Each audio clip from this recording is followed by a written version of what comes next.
Hey scholars, and welcome again to another video about proportional relationships. Today we're going to discuss Unit 2, Lesson 7.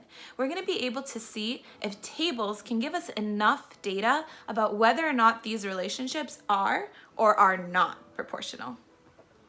In order to do that, we're going to take a look at our friends Han and Claire. Han and Claire were running laps around a track, and their coach recorded their times after lap 2, 4, 6, and 8. Here are those tables. Let's take a look at Han's table. The coach said that after 2 laps around the track, 4 minutes had passed. If you answered 2, then you are on the right track. Go ahead and pause the video. Take about 4 minutes to finish filling out the rest of the table. Welcome back. So, if what you did was divide each number in the minutes column by the distance, then you're on the right track to find what the minutes per lap was. So let's go ahead and divide 9 by 4. If you have your calculator handy, you can go ahead and do that. Once you finish your calculations, your table should look a little something like this. So after 15 minutes had passed, Han had ran 6 laps, so it means that he ran 2.5 minutes per lap. And then after 23 minutes had passed, he had ran 8 laps, which means he was running at a pace about 2 and 875 thousandths. Awesome. Now that we have Han's table filled out, let's take a look at Claire's run. After 5 minutes had passed, Claire had already ran 2 laps. After 10 minutes had passed, Claire ran 4 laps. After 15 minutes, 6 laps, and after 20 minutes, 8 laps. Go ahead, pause the video, and find her minutes per lap. Awesome. So I found that it took Claire 2.5 minutes per lap. And then I went ahead and did the same thing for my last 3 rows. What did you notice when you did yours? If you also got 2.5 for the last 3 rows, then you are right on track. Yeah, Claire took about 2.5 minutes for each lap that she ran. Now, let's take a look at our 2 tables and begin to compare them. Is Han running at a constant pace? Is Claire? How do we know? Take a second to write that down. Let's focus in on Han's run. If you notice, for the first couple of laps, it took him 2 minutes per lap.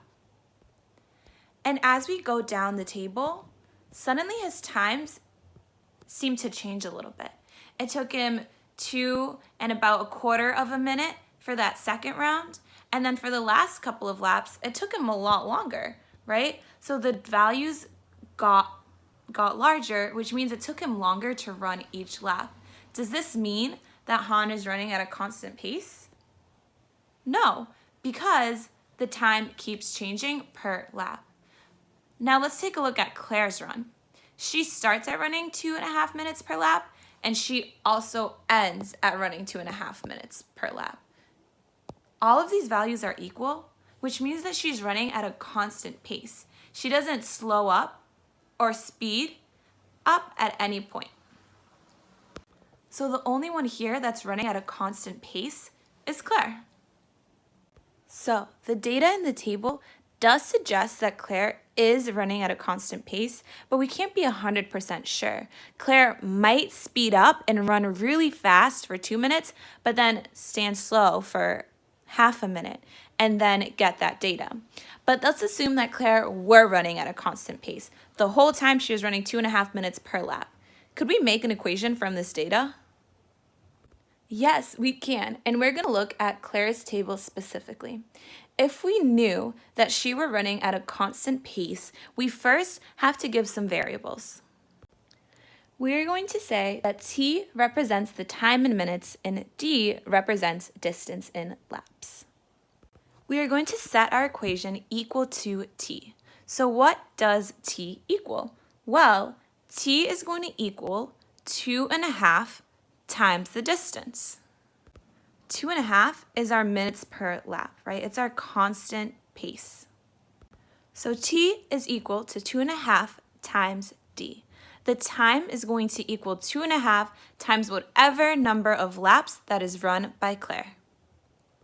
So if we have a constant pace, we can always create an equation that'll help us figure out how long it would take to run a certain amount of distance if we're talking about this problem specifically. So in this problem, we were able to analyze data from Claire and Han's run and understand that only Claire's run was able to give us an equation because there was that constant pace, which, if you assumed that that means that Claire had a proportional relationship between her distance and time, then you are right. So each time she ran, she got about 2.5 minutes. However, we can't always assume that Claire really was running at a constant pace because we don't have the data for each lap specifically. But given the data that we do have, it's probably going to be likely that she was running at a constant speed.